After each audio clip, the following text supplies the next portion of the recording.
시청자 여러분 안녕하십니까? JBC 건강 함께 풀어봅시다 신철합니다. 여성분들 손발이 차가우면 건강에 안 좋은 신호다라는 말씀들 많이 하십니다. 여름에마저도 손발이 시리고 또 요즘처럼 추운 겨울에는 손가락이 하얗게 변하며 통증까지도 느끼는 수족냉증. 우리나라 여성의 25%가량이 앓고 있다고 합니다. 단순한 불편 정도로만 생각하고 방치할 경우에는 자칫 다른 질환들의 큰 원인이 될 수도 있다고 합니다. 오늘 이 수족냉증에 대해서 여러 가지 궁금증과 한의학적 치료법, 예방법에 대해서 상담해보는 시간 갖도록 하겠습니다. 오늘 도움 말씀 주시기 위해서 김성훈 한의원의 김성훈 원장님 자리해 주셨습니다. 원장님 바쁘신데 나와주셔서 고맙습니다. 네, 반갑습니다. 원장님, 남자다운 원장님이 나오셔서 그런지 겨울날씨 답습니다. 굉장히 네. 춥습니다. 날씨도 춥고 그래야 내년에 농사도 잘 되고. 네네. 예, 어르신들 말씀이 그러죠. 네네. 예. 또 반가운 눈도 좀 많이 내리고 그랬습니다. 예. 네. 원장님, 수족냉증 하면은 보통 여성분들이 가볍게 여기고 지나쳐서 좀 문제인 것 같습니다. 네 명 중에 한 분이 고통받고 있다면 상당히 큰 문제인데요. 먼저 수족냉증이라고 하는 것이 어떤 것인지부터 소개해 주십시오. 예. 수족냉증 하면은 대부분 본인들은 그러려니 하고 지내는 질환 중에 하나입니다. 상대방하고 악수를 해서 손이 지나치게 차갑다는 것을 그 상대방이 이야기하게 되고. 네네. 또한 잠자리에 양말을 신고 잠을 자야 한다든가 또 따뜻한 데 손발을 대고 있어도 이렇게 좀처럼 따뜻하지 않아서 또 오히려 통증까지 느껴서 이렇게 병원을 내원하게 되고요. 또 하나는 생리불순이라든가 불감증, 또 그 불임증이라든가 이런 질환을 호소하면서 오시는 경우도 있고요. 남성들은 양기 부족이라든가 유정, 그리고 어떤 여러 가지 성기능 장애로 또 그 병원을 내원하는 경우가 많습니다. 사실 수족냉증은 우리가 그 수족냉증 그렇게 표현하는데 사실은 차가울 냉자, 냉증 이렇게 표현해야 정확한 표현입니다. 그렇군요. 결국 수족의 냉증은 가장 밖으로 나타나기 때문에 본인이 많이 느끼는 그 질환인데 사실은 내재적인 문제, 하복부라든가 난소기능이라든가 심장 기능이 약해져서 어떤 그런 것들의 밖으로의 표현인 하나의 증상일 뿐입니다. 네. 내부 냉증이 밖으로 표현된 증상이다. 네. 이렇게 하는 것이 상당히 중요할 것 같습니다. 예, 맞습니다. 이제 원장님께서는 한의사시고 저는 양의사입니다만은 네. 내인호병이라고 그래서 저희들도 네. 이렇게 추운 날씨라든지 스트레스를 받으면은 혈관이 수축돼서 네. 거기가 파랗게 되고 또 혈액순환이 물론 안 돼서 그러겠습니다만은 네, 맞습니다. 또 통증까지도 느끼고 그런 질환을 양학에서 설명하기도 하는데 네. 그런 것도 같은 범주에 포함을 시키는지 모르겠습니다. 예, 그렇습니다. 한의학에서는 뭐 여러 가지 레이노 증상이라든가 버거스지병이라든가 네네. 그런 질환까지 포함해서 광범위하게 냉증으로 표현하고 있습니다. 이 냉증이라는 것은 동양 사람한테 흔히 나타나는 화병이 있죠. 네네. 화병도 서양의학 개념에는 크게는 없는데 이 냉증이 바로 그 한의학적인 개념 또 동양의학적인 개념으로 그 우리가 표현할 수 있겠고요. 그다음에 서양 사람들은 그 우리가 산후에는 동양 사람들은 차가운 물로 그 목욕을 하거나 차게 하는 것을 금기로 여기고 있는데 오히려 산후에 참 차가운 물로 이렇게 그 목욕도 하고 네. 그런 경우를 많이 볼 수 있습니다. 그렇듯이 동양인에게 흔히 나타나는 질병으로 보고 있고요. 냉증은 두 가지가 있습니다. 하나는 본인도 차갑고 다른 사람도 차갑게 느끼는 그런 증상이 하나 있고요. 본인은 차가운데 다른 사람들 차갑게 못 느끼는 그런 증상이 있습니다. 그래서 전자는 그 혈액순환, 순환장애고요. 후자는 감각장애로서 표현할 수 있는데 물론 병이 증상이 틀리고 어떤 치료법도 틀리겠지만은 같이 오는 경우가 또 많습니다. 네, 그렇군요. 수족냉증이라는 명칭보다는 냉증이 더 정확한 표현이 되겠군요. 예. 요즘에 추운 겨울인데도 여성분들 보면 미니스커트를 맨살에 입는 분들도 계십니다. 예. 그래서 물론 체지방이 남성분보다는 더 두텁게 발달해서 보호가 된다고 합니다만은 그래도 건강에는 안 좋을 것 같습니다. 네, 맞습니다. 아무래도 그 남성보다는 여성들이 수족냉증 환자가 더 많다고 들었습니다. 예. 어떤 이유인지 좀 설명을 해 주십시오. 지금 보면은 물론 남성들도 없는 병은 아닙니다. 하지만 여성들이 많이 느끼고 있고 그런 병인데요.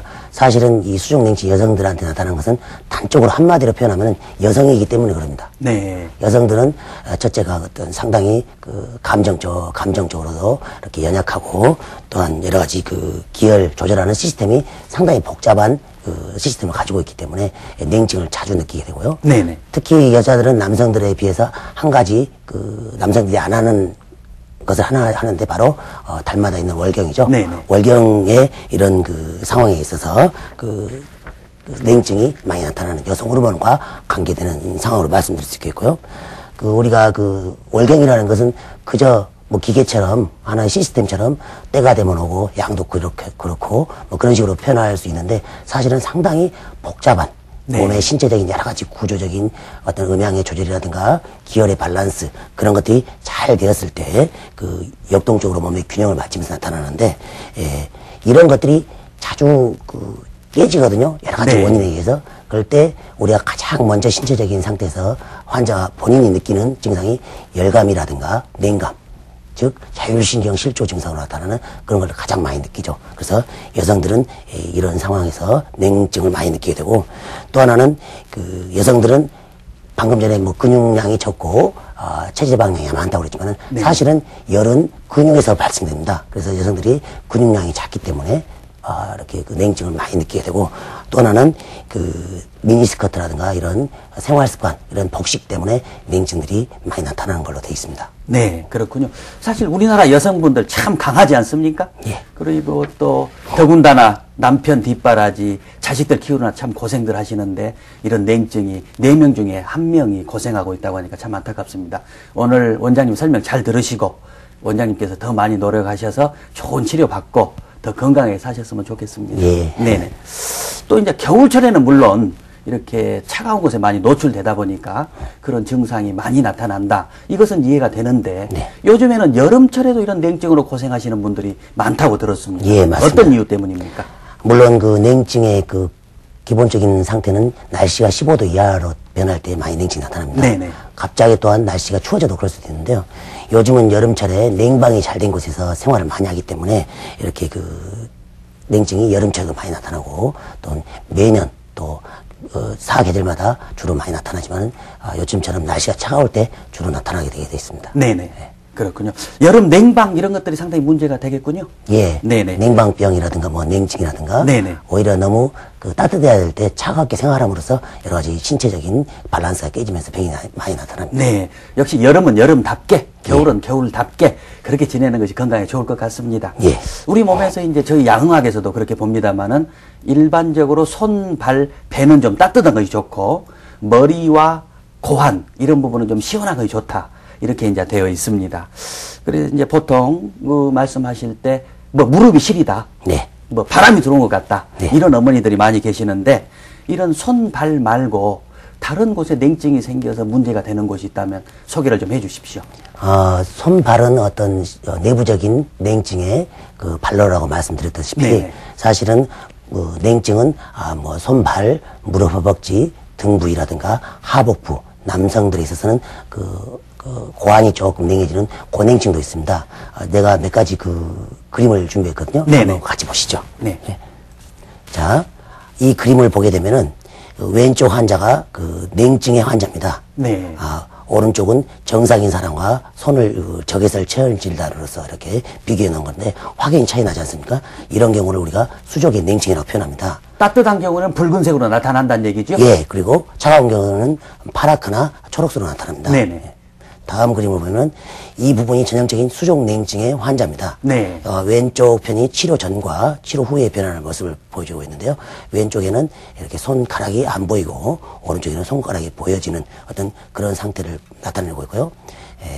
그 다음에 이 부분은 무릎이라든가 하지의 냉증입니다. 네. 이런 경우는 주로 허벅지라든가 무릎에서 냉증을 느끼는데요. 이런 경우는 주로 산후풍이라든가 그런 것들을 잘 조절을 못했을 때 어머니들이 많이 느끼는 건데, 왼쪽은 치료 전을 의미하고 오른쪽은 이렇게 치료 후에 많이 호전된 모습을 볼 수 있습니다. 다음으로 이 경우는 복부 냉증입니다. 네. 그래서 이 복부 냉증은 여러 가지 여성들이 있어서는 불감증이라든가 질건조증, 뭐 성교통이라든가 또한 불임증 그런 것들을 유발할 수 있는데, 왼쪽이 하복부의 복부 냉증을 의미하고 있고 오른쪽은 정상적인 치료 후에 좋아진 모습을 나타내고 있습니다. 또 하나의 냉증으로서는 여성들에 있어서 갱년기에 나타나는 냉증으로서 얼굴은 머리는 더운데 가슴은 네네. 더운데 등에서는 찬바람 불고 시리다, 이런 갱년기 냉증도 많이 나타나고 있습니다. 네, 그렇군요. 손발끝이 터질 것처럼 차가운 수족냉증.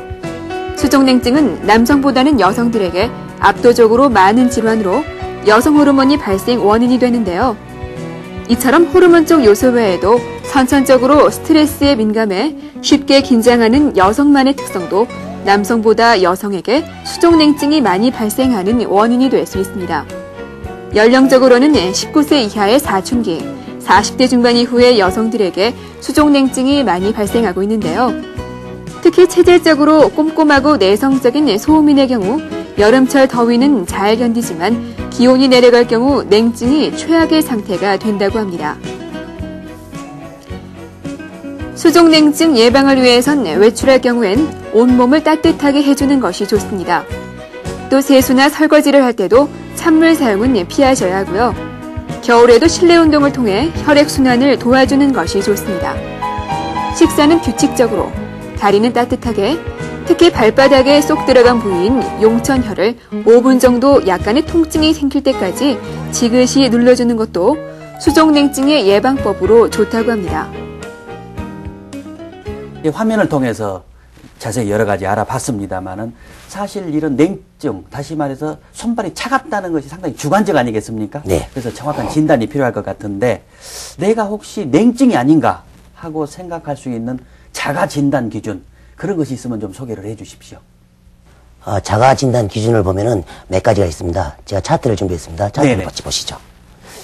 한 14가지 정도의 어떤 자가 진단 기준이 나타납니다.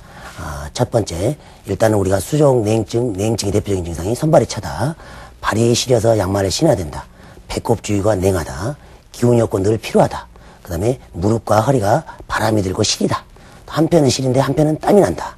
또 다음 증상으로는 소화장애가 장이 참해서 소화장애가 차다, 소화장애가 있다, 찬 음식을 먹으면 설사를 많이 한다, 얼굴이 희고 창백하다, 잠잘 때 식은땀을 많이 흘리고 특히 하체에서 식은땀을 많이 흘린다, 하반신은 냉하고 가슴, 얼굴 부분은 열이 난다, 또 허리에 또 무릎에 통증을 느끼고 항상 무지근하게 아프다, 여성에 있어서는 생리불순과 냉대야, 생리통이 있다, 남성에 있어서는 조루증이나 낭습 증상, 양기 부족 증상이 있다. 이런 경우로 우리가 나누어 볼 수 있는데 이 중에서 우리가 약 5개에서 4개 이상이라면은 좀 더 그 전문적인 진단을 받고 치료를 해야 되고 생활 습관도 많이 바꿔서 여러 가지 그 적절한 행동을 해야 될 것으로 보입니다. 네네. 원장님께서 차트에서 소개해 주신 저런 내용이 본인에 해당이 되면 그렇죠. 전문적인 치료를 받아보는 것이 중요할 것 같습니다. 예, 맞습니다. 네네.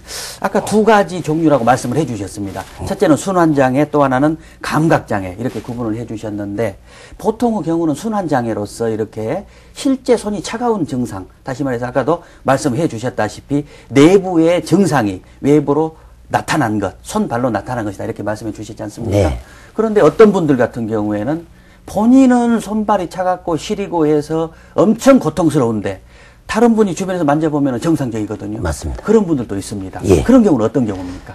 주로 그 갱년기 증상이라든가 히스테리 증상으로 나타나는 어떤 그 호르몬과 신경계 이상으로 많이 보입니다. 네. 주로 수족냉증은 우리가 피부 온도가 떨어져야 전형적인 수족냉증으로 표현하는데 이런 경우는 대뇌가 인체의 그 사람의 특정 부위가 차다고 느끼는 한마디로 센서의 이상 그 감각의 장애로 나타나는 경우인데요. 이런 경우는 환자 본인은 상당히 힘들고 어떤 그 통증에 시달려 하고 있는데 옆에서는 뭐 실제로 봐보면 그렇게 심하지 않으니까 이렇게 그러려니 하고 이런 상황이 지내다 보면은 환자가 여러 가지 우울증까지도 받을 수 있는 어떤 그런 상황이 나타납니다. 흔히 이런 상태는 정신적인 어떤 긴장이 신체적인 증상으로 나타나는 전환신경증, 신체화된 상태로 나타나는 상황으로서 전형적인 수족냉증과 치료 방법도 약간 다르게 해야 될 것으로 보입니다. 네, 그렇군요. 저희 서양의학에서도 보면은 정신과 부분에서 어떤 그 신체화 장애라고 그래서 외부의 억눌림이나 분노, 예. 우울증 등이 쌓이게 되면은 신체 어느 부분에 정상임에도 불구하고 통증으로 나타나는. 맞습니다. 그래서 정신과에 치료하고 있는데 그런 같은 개념이라고 봐도 되겠군요. 그러죠. 네네. 네. 그렇습니까? 수족냉증이란 것이 아까 기본적으로 예민한, 여성분들이 좀 예민한, 정서적으로 민감하시고 해서 어떤 자율신경, 그 중에서도 교감신경이 흥분하게 되면은 그 신경의 지배를 받는 혈관이 수축되고 네. 또 그 수축되다 보면은 혈액순환이 안 돼서 예, 맞습니다. 생긴다. 그렇게 말씀을 기본적으로 해 주셨는데 구체적인 원인에 대해서 좀 자세히 설명을 좀 해 주십시오. 예. 수족냉증의 원인을 보면 한의학적인 면에서 한번 살펴보겠습니다. 네네. 일단은 그 수족냉증은 음양의 조화, 기혈의 밸런스가 맞아서 어떤 나타나는 전형적인 외부에 나타나는 증상입니다. 첫째, 우리가 수족냉증은 양기가 부족해서 그럽니다. 네. 양기라는 것은 우리 몸을 덮고 따뜻하게 해주는 햇빛과 같은 작용을 하는데요. 우리 인체에서도 양기를 불어넣는 장기들이 상중하에 각각 하나씩 있습니다. 상부에는 심장이 있어서 심장의 엔진과 펌프 역할을 하면서 네네. 따뜻한 기운을 말초로 보내주는 작용을 하죠. 그 다음에 아래 하부에는 신장이 있습니다. 신장에서는 한방에서는 명문화라라는 개념을 가지고 어떤 그 기본적인 모든 내장 기능의 점화장치, 어떤 기능을 점화시켜서 기능을 원활하게 해주는 그런 작용을 하게 됩니다. 그리고 가운데는 비장이라는 작용을 하고 있는데, 비장은 우리가 한의학적인 개념에서는 소화기계 전반을 의미합니다.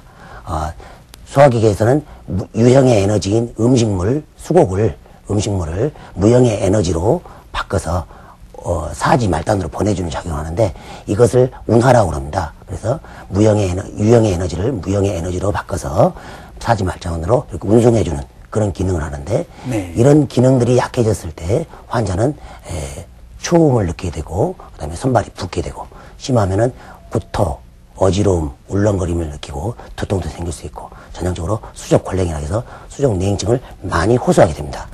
우리가 또한 양기만 부족해서 이렇게 수족냉증이 있는 건 아닙니다. 우리가 혈과 음기가 부족해서도 수족냉증이 나타나는데, 마치 우리가 보일러에 아무리 열을 많이 발생시켜도 물이 없으면은 그 방이 따뜻해지지 않듯이 물을 데워서 이렇게 방이 따뜻해지는 원리와 같이 피가 제대로 많이 있고 적당히 있어야 그 따뜻한 기운을 보내줄 수 있는 작용을 하게 되죠. 이러듯이 빈혈 증상이라든가 혈허 증상이 있을 때 수족냉증을 많이 호소하게 됩니다. 여성분들이 월경을 하다 보니까 피가 좀 허할 수도 있겠군요. 예. 네. 양기, 음기가 부족해서 그런 문제가 발생한다. 그러죠. 이렇게 보시면 되겠습니다. 이제 레이노 질환도 아까 말씀을 해주셨습니다만은 시린 손발이라고 해서 모두 다 이렇게 수족냉증이다 이렇게 말하기는 어렵지 않겠습니까? 예. 정확한 진단을 통해서 어떤 질환들이 정확하게 구별되어야만 올바른 치료에 접근할 수 있을 텐데, 수족냉증으로 오해할 수 있는 다른 질환들이 있다면 소개해 주십시오. 네. 방금 말씀하셨다시피 레이노드 병이라든가 버거스 병이라든가 청색증, 수족다한증, 갑상선 기능 저하증에서도 우리가 수족냉증을 찾아볼 수 있습니다. 네네. 사실은 이 개념도 광의의 우리가 냉증의 개념에 속하는데요. 조금 전문적으로 우리가 말씀을 드려보면은 제가 그림을 준비했습니다. 같이 보시죠. 네네. 이 첫 번째 그림을 보면은 레이노 병의 전형적인 증상을 나타내고 있습니다. 환자가 갑작스럽게 찬물에 손을 넣거나 또한 갑작스레 추워지거나 정서적으로 많이 긴장을 하게 되면은 혈관이 수축을 해서 국소 빈혈 양으로 해서 이렇게 하얗게 나타납니다. 환자들은 대부분이 자기가 이런 현상이 나타나는 것을 알고 있고 이 병명은 모르지만은 이것이 문제가 있다라는 것을 많이 호소하고 있는 상태입니다. 네. 그 다음에 이 그림도 보면은 오른쪽 손은 정상인데 이쪽 왼쪽 손이 이렇게 하얗게 레이노 병 증상이 나타나고 있는 상태를 보여주고 있습니다. 레이노 병의 처음의 원인을 보면은 이렇게 혈관이 수축하다 보니까 말초로 혈액순환이 안 돼서 처음에는 하얗게 됐다가 혈액 공급이 안 되니까요. 다음에 혈관이 확장되면서 혈액 공급이 되면서 손끝이 파래집니다. 그러다가 과잉으로 혈류가 공급되다 보니까 이렇게 빨개지는 이렇게 순환을 하게 되는 그 상태를 우리가 흔히 볼 수 있는데요. 우리가 손에는 이렇게 수많은 혈관이 있어서 적절하게 따뜻한 동맥피가 가고 이렇게 영양을 공급하고 또 정맥피로서 이렇게 순환이 돼야 되는데, 이 원인을 보면은 이렇게 가야 될 혈관이 어떤 여러 가지 차가운 냉증이라든가 스트레스라든가 이런 것에 원인해서 순환이 안 되면서 말초로 하얗게 되는 상태를 우리가 볼 수 있고요. 이 그림은 레이노 환자의 체열 진단상으로서 왼쪽 손은 이렇게 빨갛게 다 손가락이 보이는데 오른쪽 손은 이렇게 검지 쪽이 이렇게 파랗고 삼지까지 이렇게 파랗게 보이는 이 부분이 레이노병이 있는 부분이고요. 네네. 이 왼쪽 그림도 보면은 왼손에 비해서 오른손이 이렇게 레이노 증상으로 해서 파랗게 나타나는 것을 파랗게 보이는 부분이 혈액순환이 안 된다 그 말씀이시죠? 그러죠. 네네. 따뜻한 동맥피가 안 가서 파랗게 보이는 겁니다. 네. 다음으로 우리가 볼 수 있는 것이 버거스시 병입니다. 네네. 그 병은 물론 이렇게 레이노 증상이 심각해서 이렇게 발생될 수도 있지만은 여러 가지 뭐 혈전이라든가 그래서 동맥혈관이 막혀서 나타나는 병이고요. 결국은 심하게 돼서 말초에 영양 공급이 안 되고 해서 이렇게 조직이 괴져 썩어 들어가는 현상까지도 나타나는 심각한 양상이 됩니다. 네. 물론 담배라든가 당뇨 이런 합병증으로 나타날 수도 있는 질환이고요. 이런 경우는 아예 동맥이 폐색이 되면서 말초로 순환이 안 되는 이런 양상을 볼 수 있겠습니다. 다음으로 우리가 수족냉증과 또 구별해야 될 질환이 수족다한증입니다. 물론 수족다한증은 땀이 수족에 많이 남으로써 그 땀이 발산되면서 그 열기를 뺏어 나감으로써 이렇게 손발이 차게 느껴지는 환자들이 많이 보는데요. 우리가 흥분되는 경기를 볼 때 손에 땀을 쥐는 경기라고 그러지 않습니까? 네네. 그래서 이 교감신경이 과다로 흥분돼서 이렇게 땀이 많이 나게 되고 이 땀이 증발되면서 열감을 뺏어서 이렇게 차게 나타나는 경우를 우리가 볼 수 있고요. 다음으로는 청색증이라는 병이 있죠. 이렇게 혈관에 말초에 동맥피에 적당량의 산소가 있어야 되는데 산소가 부족해짐으로써 이렇게 손가락이라든가 입술이라든가 이런 부분에 청색증을 나타내는 이렇게 냉증 환자가 나타날 수 있는데 청색증 환자는 특이하게 이렇게 손가락이 끝이 뭉툭하게 나타나는 현상을 우리가 볼 수 있습니다. 네. 그 다음으로, 갑상선 기능 저하 증상이 있죠. 그런 경우에도 우리 몸에 악세레타인 갑상선이 기능이 저하됨으로써 심장 기능이 약해지고 그러다 보니까 말초 혈액순환이 안 되면서 수족냉증이 나타날 수 있는 증상을 갖고 있는 우리가 조금 구별해야 될 질환이 아닌가 생각됩니다. 네네. 아주 좋은 자료를 준비해 주셔서 우리 시청자 여러분들이 이해하는 데 굉장히 도움이 될 것 같습니다. 청색증 보셨는데 저렇게 손발이 파랄 정도라면은 일반적 수족냉증이라고 보기는 좀 어려운 것 같습니다. 네. 상당히 심각한 기저질환이 있을 것 같은데 네. 어떻습니까? 그렇죠. 이런 경우는 일반적인 수족냉증에서 보다시피 좀 더 심각한 심장의 이상이라든가 그런 것들을 우리가 이야기해 봐야 됩니다. 네. 호흡곤란으로 인해서 산소가 결핍되는 상태죠. 우리가 입술이라든가 손끝은 산소가 풍부한 동맥피가 많이 가기 때문에 빨갛게 보이는데 어떤 어린아이가 경기를 한다든가 또한 갑작스러운 사고로 인해서 기도가 막혀서 산소 공급이 안 되다든가 네네. 또한 흔히 심장의 중격 결손으로 인해서 동맥피와 정맥피가 섞여서 나타나는 선천성 심장 질환 있는 아이들이라든가 이런 경우가 동맥혈에 적정량의 산소가 공급되지 않음으로써 파랗게 보이고 입술이라든가 심하면은 온몸이 청색증으로 변하는 경우들을 흔히 볼 수 있는데 결국은 혈중에 이산화탄소가 많이 분포되어 있고 산소가 부족해서 나타나는 증상으로 볼 수 있겠죠. 원장님, 이제 수족냉증이 있으신 분들 같은 경우 추워서 그러려니 하고 방치해서는 안 될 것 같습니다. 네. 주로 이제 어르신들 보면은 바람이 솔솔 들어온 것 같다. 이렇게 표현하신 분도 계시는데 네. 이런 수족냉증을 갖고 계신 분들의 증상은 어떤 것들이 있습니까? 네. 물론 수족냉증의 증상은 손발이 차고 네네. 전신적으로 차가운 느낌을 많이 들게 되겠죠. 제가 차트를 준비했는데요. 한번 보시면서 설명드리겠습니다. 네네. 자, 일단 통증이 순환이 안 되면서 어깨라든가 이렇게 허리 이런 부분에 통증을 느끼게 되고요. 두통이라든가 불면도 나타나게 될 수 있습니다. 그 다음에 수면 중 빈뇨 증상도 나타나고요. 그 다음에 복통, 여성에 있어서는 냉대화가 증가되고 월경불순, 그 다음에 불감증, 그 다음에 불임 이런 증상이 나타날 수 있고요. 남성들에 있어서는 낭습증이라든가 조루증 이런 증상도 양기 부족 증상이 나타나고요. 또한 열이 위로 상기되고 하처와 냉한 그런 증상이 나타나고요. 그 다음에 이런 것들이 조금 더 심해지면은 설사라든가 변비, 그 다음에 우울증까지도 나타날 수 있고 또한 위장 기능이 장애로서 오심구토 이런 증상들도 많이 동반되는 증상으로 보입니다. 네네. 수족냉증이 있는 여성들의 경우 특히 하복부가 찰 경우에는 생리도 좀 불규칙해서 임신하는데 상당히 어려움이 있다. 이런 말을 들었습니다. 네. 실제 수족냉증과 임신과 어떤 관계가 있습니까? 네.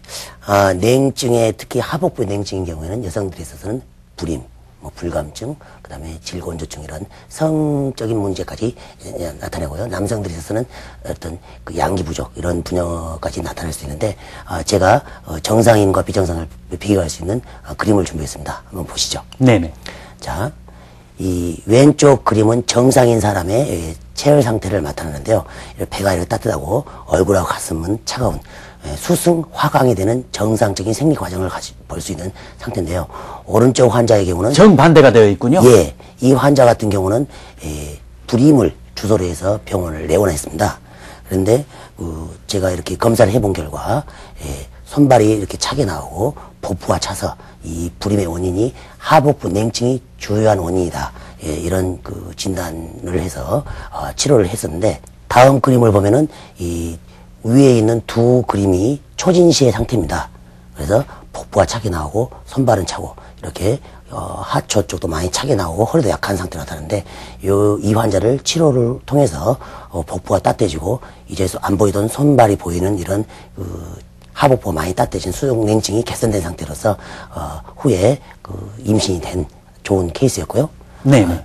다음 케이스도 마찬가지로 이 환자도 이렇게 하복부가 냉해서 불임을 주소해서 왔던 환자인데 복부가 많이 따뜻해지면서 좋은 효과가 있었던 케이스였습니다.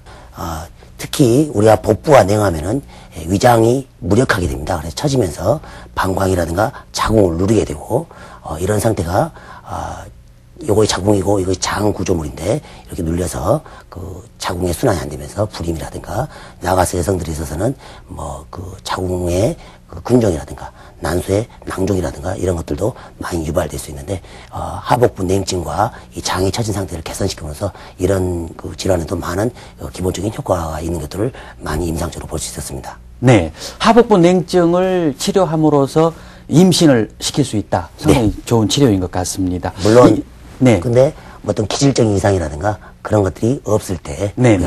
뭐 산부인과에서 검사해보면 난소라든가 자궁에 특별한 이상이 없고 호르몬도 이상했는데 임신이 안 된 경우가 있거든요. 네네. 이런 경우에 상당히 좋은 효과를 많이 볼 수 있겠습니다. 일본 사람들 보면은 배에다 우대막기라고 그러죠. 네. 배에다 천을 이렇게 항상 두르고 다니는 걸 볼 수 있는데 네. 그런 것도 역시 복부를 따뜻하게 하는 것이 역시 위장 기능이라든지 여러 가지 내장 기능에는 도움이 되는 것 같습니다. 그러죠. 뭐 네네. 일본인 같은 경우가 우리나라 경우보다 냉증 환자들이 많다고 보고되고 있습니다. 네네.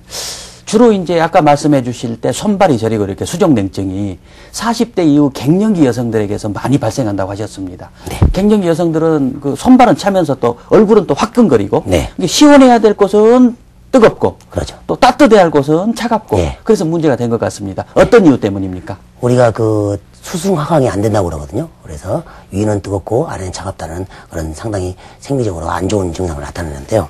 이런 경우는 여성 호르몬, 특히 난소 기능의 갑작스런 기능 저하. 우리가 여성들이 있어서 초경이 시작되면서 사춘기라고 하지 않습니까? 우리가 우스갯소리로 이런 갱년기 때를 오춘기라고 하지 않습니다.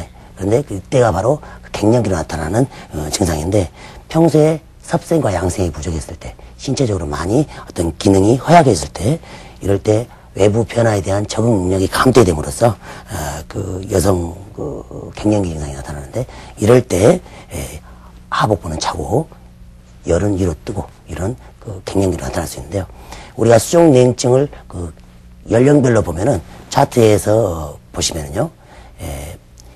사춘기 때는 주로 위장장애나 난소 발육저하, 난소 기능 장애, 학업 스트레스와 관계가 많이 되고요. 가임기 여성에서는 호르몬 장애, 어떤 여러 가지 착상 장애를 일으키고 냉대화증을 유발하는 그런 질환의 원인이 됩니다. 그다음에 임신부라든가 출산 후에는 기혈어, 어혈 등 산후풍과 관계되는 수족냉증의 경우를 볼 수 있고요. 갱년기는 방금 말씀드렸다시피 이렇게 여성 호르몬의 난소 기능의 저하로 나타나는 상열 하한 증상이 주로 나타나는 증상입니다. 네네.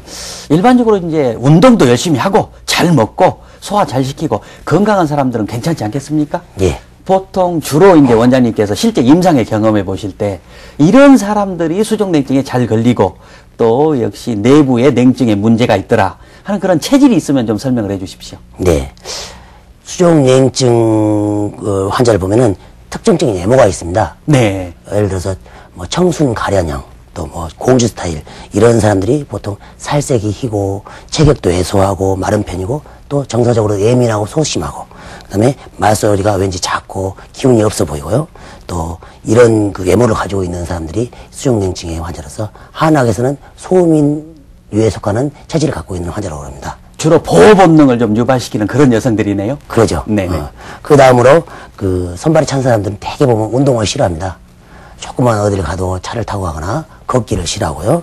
그 다음에 심폐기능이 그래서 약화되고 그러다 보니까 혈액순환이 더 안 되고 또한 폐에서 산소 흡입량이 작아지고 그러다 보니까 운동도 안 하고 산소 공급이 안 되고 그러다 보면 근육량도 떨어지고 혈액순환이 안 되고 자꾸 악화되고요. 이런 악순환을 일으키면서 그 움츠려 들게 하는 운동이 부족한 사람들에서 많이 볼 수 있겠고요. 또한 수족냉증을 보면은 여성들이 되게 입이 짧습니다. 네. 특히 이렇게 근육량을 많이 늘려주는 단백질이라든가 이런 섭취를 많이 해야 되는데 뭐 면이라든가 빵 몇 조각으로 식사를 때운다든가 또 그 살찔까 봐서 고기는 안 먹고 또 콩은 뭐 어려서부터 안 먹었고 네. 또 두부라든가 이런 또 그 단백질 많이 있는 음식은 뭐 물컹하고 느낌이 안 좋아서 안 먹고 네. 이렇게 그 상당히 입이 짧은 경우가 많이 있는데 이렇게 음식을 먹어서 어떻게 그 스태미나를 유지하고 이렇게 근육량을 많이 늘릴 수 있겠습니까? 일단은 음식을 잘 먹어야 된다는 말씀을 드리고 싶습니다. 네, 그렇군요. 수족냉증의 남성들의 경우는 물론 좀 적다고 말씀을 해주셨습니다. 근데 어떤 분들의 경우 이제 술을 좀 드시면 얼굴이 또 창백해지고 역시 손도 창백해지면서 차가워지는 분들이 있다고 합니다. 네. 그런 경우도 수족냉증 환자라고 볼 수 있는지 네. 궁금합니다. 사실 그 술이라는 것은 한의학적으로 봤을 때 겉은 뜨겁고 속은 차갑다는 성질을 가지고 있는 일종의 그 약성을 가지고 있는 음식입니다. 우리가 처음에 술을 마시게 되면은 심폐기능이 활성화되고 그러면서 손발이 따뜻해지고 더워지는 느낌이 드는데 이것이 과도하게 섭취하다 보면은 알코올이 분해되면서 아세트알데하이드라는 물질도 변하면서 독성 작용을 하는데 그 독성 작용 때문에 오히려 이제 심장 기능이 약해지고 혈액순환을 저해야 하게 되죠. 그래서 손발이 차게 되는데 사실 그 사회자님이 말씀하셨다시피 일반적으로 술을 한두 잔만 해도 이렇게 된 분들이 있어요. 네. 이런 분들은 간에서 알코올을 분해하는 효소가 부족해서 나타나는 어떤 그런 간 독성 작용으로 나타나는 것이기 때문에 이런 경우는 술을 삼가하는 것이 좋겠고요. 최근에 언론 보도가 있었다시피 한두 잔의 술은 혈액순환을 촉진시키고 또 치매까지도 예방할 수 있는 작용을 하고 있고 또 뭐 적포도주가 성인병 예방에 좋다는 것처럼 이렇게 한두 잔의 술은 좋은데 과다하면 안 되겠죠. 네네. 특히 술을 먹어서 얼굴이나 손이 하얘지시는 분들은 독약이 될 수 있으므로 네. 절대 술을 드셔서는 안 될 것 같습니다. 예, 맞습니다. 네네. 그래도 요즘에 남성분들 환자는 적다고 하더라도 요즘 남성 환자들이 조금 증가 추세에 있다고 들었습니다. 물론 맞습니다. 사회생활 하시면서 스트레스 많이 받고 그래서 그런지 모르겠습니다만은 요즘에 남성들의 어떤 수족냉증 환자 어떤 추세입니까? 네. 자꾸 사회가 이제 여성화되고 유니섹스라고 해서 남자인지 여자인지 이렇게 모르는 어떤 그런 상태로 발전하다 보니까 남성들도 많이 수족냉증을 호소하고 있습니다. 사실 남성들은 그 표현을 잘 안 하고 사실 그것이 수족냉증으로 인한 질환인데 수족냉증이라고 생각 안 하기 때문에 수족냉증 환자가 적어 보이지만 약 한 15%에서 20% 정도는 상당히 수족냉증으로 고생하는 경우가 많이 있습니다. 제가 차트를 준비했는데 한번 보시죠. 남성 냉증의 그 증상과 유형을 보면은 허리 아래가 냉하다, 소변 변sắc, 그 다음에 소변이 시원치 않고 찔끔거린다, 그 다음에 정력 감퇴가 있거나 유정, 조루, 낭습이 있다, 맥주라든가 찬 음식을 먹으면 설사한다, 음식을 잘 먹어도 잘 살이 찌지 않고 수척하고 체력이 많이 떨어져 있고 피곤해한다. 또 얼굴이 여성처럼 참백해지고 밥맛도 없고 저녁에 식은땀, 특히 허벅지 아래에서 땀을 많이 흘린다. 그 다음에 허리가 시고 무겁다. 은근히 아프다. 다리가 기운이 없어서 오래 걷기 힘들다. 그 다음 이런 증상이 나타날 수 있는데요. 이런 증상이 있다면 남성도 수족냉증의 상태로 이렇게 생각을 해야 되고 또 하나 남성들이 고냉증이라고 해서 고환이 상당히 차가워지면서 응축이 되면서 하복부까지 당기는 그런 증상도 유발할 수 있는 것이 수족냉증의 범주에 속하는 상황이라고 볼 수 있겠습니다. 네네. 남자들이 몸이 상당히 허약한 상태, 그것과 상당히 많이 관계가 있군요. 네. 네네. 그래서 역시 냉증이라고 하는 것은 아까도 말씀을 여러 번 해주셨습니다만은 내부 장기 자체의 냉증의 문제가 밖으로 표현된 것이기 때문에 네.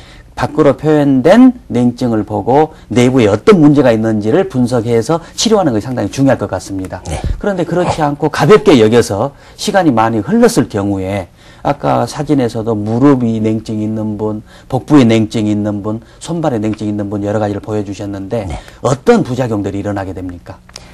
냉증은 이제 우리가 그 손으로 느낄 수 있는 질환들이 수족 냉증인데, 그 외에 이렇게 복부까지 냉해지고 여성들에 있어서는 그 불임까지 야기할 수 있는 질환인데, 누차 말씀드렸다시피 그 여성들에 있어서는 그 생리불순이라든가 생리통 이런 것이 호소될 수 있고요.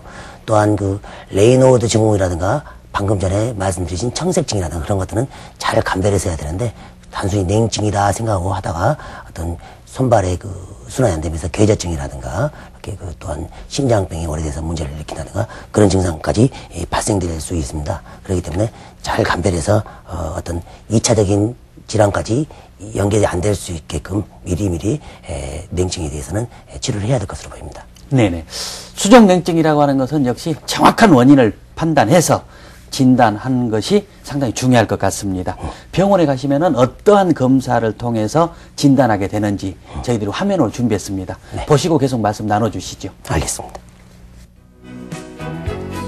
냉증은 대부분 환자 자신만이 느낄 수 있는 주관적인 느낌이기 때문에 정확한 진단을 하기가 매우 까다롭다고 합니다. 객관적으로 체온이 얼마나 낮은 경우 수족냉증으로 보는지에 대한 정확한 기준은 없는데요. 최근 이러한 진단상의 어려움을 극복하기 위해 이용되는 검사가 적외선 체열 진단입니다. 이 검사 방법은 미세한 체온 변화를 측정하는 것이 가능한데요. 적외선 체열 진단을 통해 손의 냉증은 어깨 부위보다 섭씨 1.5도 이상 차이가 날 경우, 발은 무릎보다 1도쯤 낮게 측정될 경우 수족냉증으로 진단할 수가 있습니다. 거기에 보다 더 정확한 진단을 위해 스트레스 검사와 양도락 검사, 지천파 검사를 추가하게 됩니다. 화면으로 원장님 검사 과정을 보셨습니다만은 좀 더 자세한 설명을 해주셔야 되겠습니다. 네. 우리가 수족냉증의 진단은 적외선 체열 진단 검사가 있고요. 자율신경 기능 검사가 있고요. 혈통태 검사, 양도락 검사, 체성분 검사, 체질 검사, 지천파 혈류 순환도 검사 이렇게 여러 가지로 분류할 수 있는데요. 첫 번째 우리가 말씀드린 적외선 체열 진단이 수족냉증에 가장 어떤 확진할 수 있는 그 검사 방법입니다.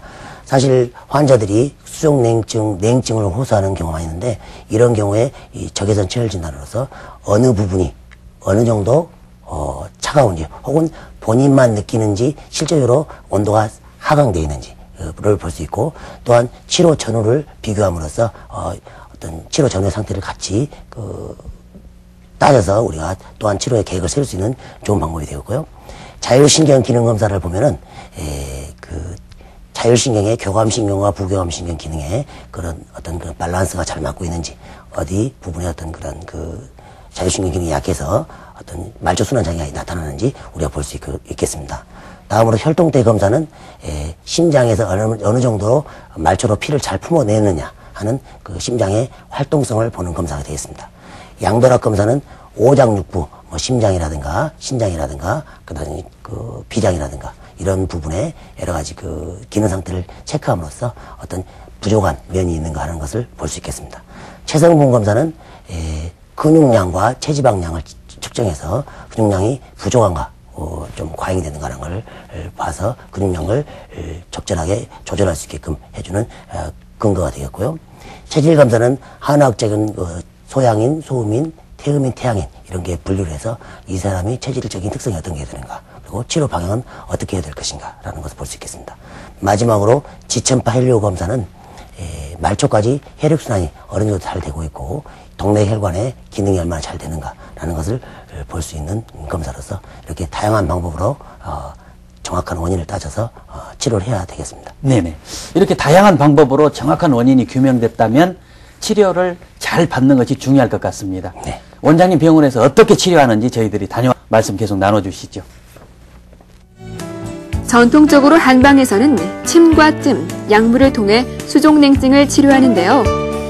치료 전 냉증의 원인이 몸이 실한 상태에서 발생한 것인지 아니면 허한 상태에서 생긴 것인지 정확히 파악하는 것이 무엇보다 중요합니다.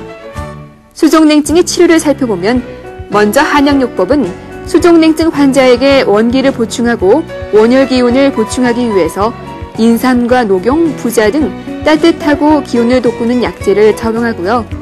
혈액량이 부족한 빈혈이 원인이 된 경우엔 혈액을 보충해 줄 수 있도록 당귀와 천궁 등의 약재를 처방합니다. 인체의 기혈 순환을 원활하게 하기 위해서 침 치료를 병행하게 되는데요. 냉증에 사용되는 침 치료는 주로 인체의 기혈 순환을 원활하게 해주는 경혈인 정수리의 백회혈, 입술 위아래에 위치하는 인중혈과 승장혈, 그리고 손끝에 위치하는 팔풍혈과 십정혈 등의 침 치료를 하게 됩니다. 뜸 치료는 경락에 온기를 불어넣는 방법으로 가정에서도 손쉽게 따라하실 수가 있지만 피부가 약한 경우 주의가 필요합니다. 뜸을 뜨는 위치로는 주로 다리의 삼음교혈과 하복부의 관원혈인데요. 매일 경혈마다 3에서 5회 뜸을 떠주게 되면 냉증 완화에 효과가 탁월하다고 합니다. 그리고 복부가 냉한 경우는 하복부에 온기를 넣어주기 위해 약물로 찜질을 하는 활포요법과 혈액순환을 개선하기 위한 물리치료 방법으로서 미세진동 혈류개선 치료기 등 다양한 치료법이 냉증 치료를 위해 사용되고 있습니다. 이제 수족냉증을 치료하는 걸 보니까 약, 침, 뜸 이런 것들을 통해서 기혈 순환을 돕고 온기를 복돋워주는 그런 치료인 것 같습니다. 역시 좀 더 자세한 설명 부탁드리겠습니다. 이제 수족냉증을 우리가 이야기하면은 말초로 순환 안 되고 국부에 또 내장이라든가 그런 부분이 순환 안 돼서 우리가 그 치료를 하게 되는데요. 첫 번째가 침치료법이죠. 침치료법으로서 뭐 인중이라든가 백회, 그다음에 손가락 그 마디 사이에 있는 십정혈이라든가 십선혈을 자침하고 또한 족삼이라든가 삼음교를 자침해서 그 혈류를 개선시키고요. 또 부항요법은 그 내부 장기의 어떤 혈류순환 장애로 나타나는 기능들을 개선시키기 위해서 적절한 부위에 부항을 뜨게 됩니다. 또한 환자들이 많이 그 호전을 보이고 있고 좋아하는 요법으로서 뜸요법이 있습니다.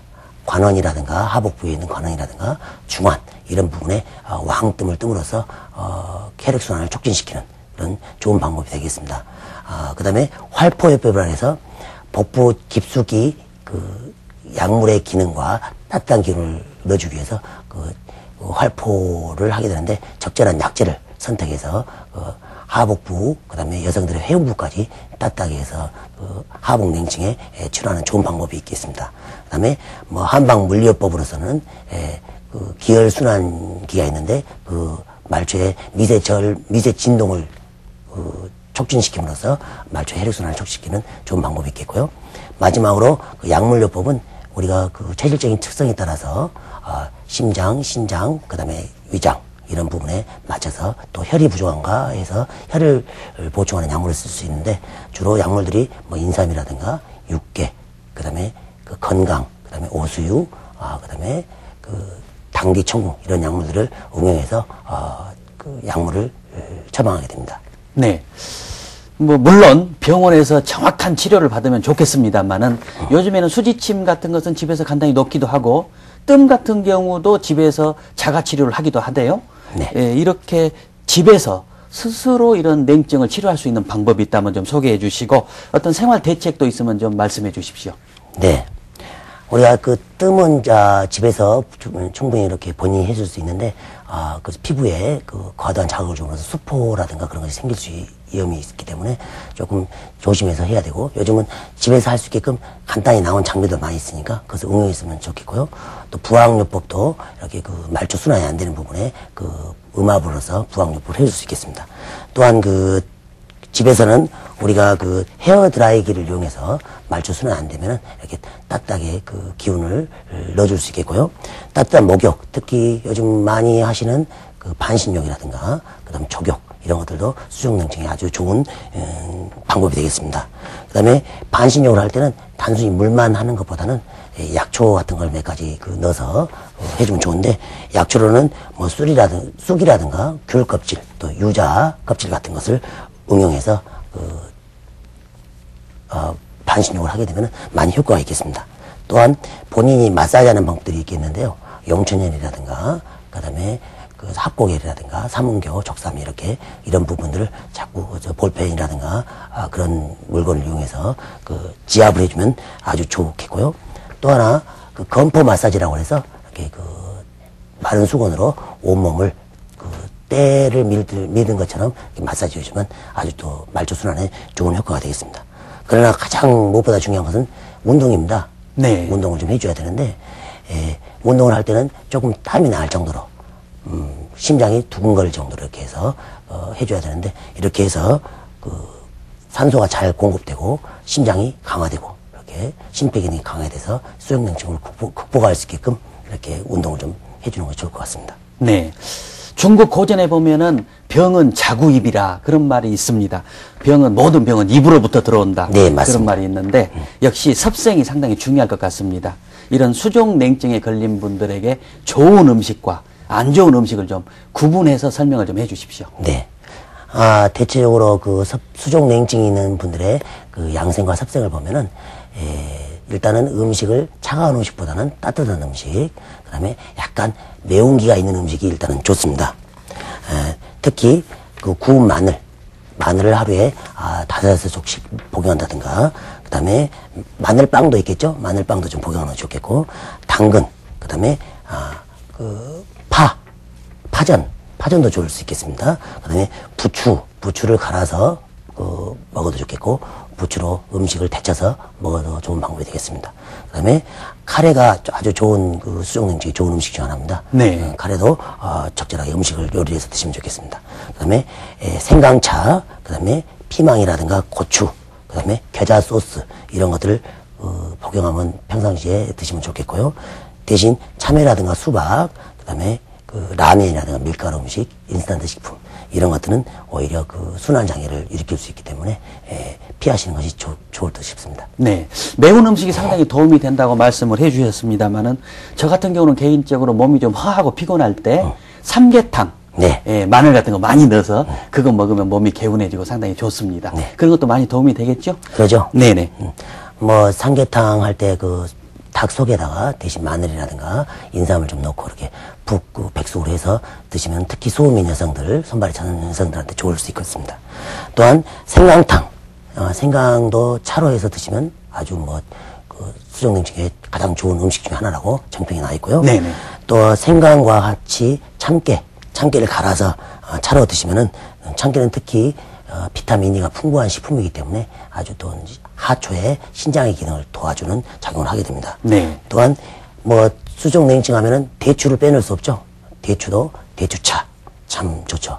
그 다음에 파하고 대추를 같이 섞어서 대추차를 복용한다든가, 또 인삼하고 대추를 같이 끓여서 인삼 대추차를 복용하는 것은 상당히 여성들한테는 피부도 좋게 하고 수족냉증도 개선시킬 수 있는, 흔히 쉽게 할 수 있는 방법이 아닌가 생각됩니다. 네네. 사실은 발생하기 전에 예방하는 것이 중요하지 않겠습니까? 네. 예방할 수 있는 것에 대해서 좀 설명을 해 주십시오.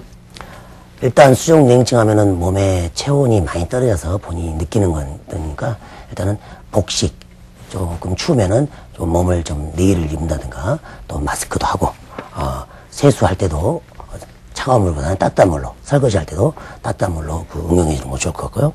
그 다음에 누차 강조드리지만 실내에서도 가만히 있지 마시고 이렇게 움직여주고 운동을 해서 혈액순환을 촉진시키고요.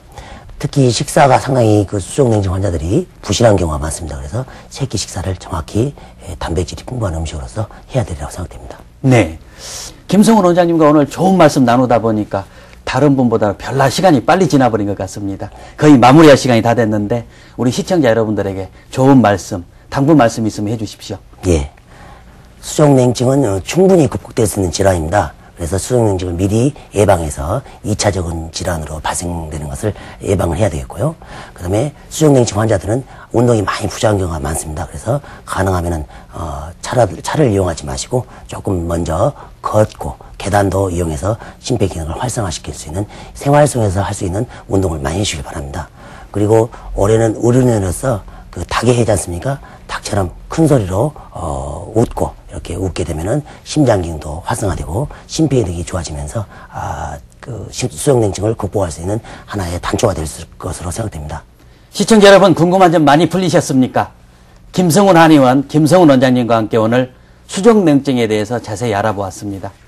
원장님, 여러 가지 말씀 대단히 고맙습니다. 네, 감사합니다. 시청자 여러분, 건강 함께 풀어봅시다. 오늘은 수족냉증에 대해서 알아봤습니다. 특별한 것을 찾으려 하지 마시고 마음을 편안하게 갖고 금연, 운동, 균형 잡힌 식사 등 보통의 건강수칙이 역시 중요할 것 같습니다. 손이 차면 마음이 따뜻하다는 말도 있는데요. 따뜻한 사랑으로, 감사하는 마음으로 좋은 이웃들과 함께하는 시간 되셨으면 합니다. 지금까지 진행의 신철아였습니다. 다음 시간에 뵙겠습니다. 안녕히 계십시오.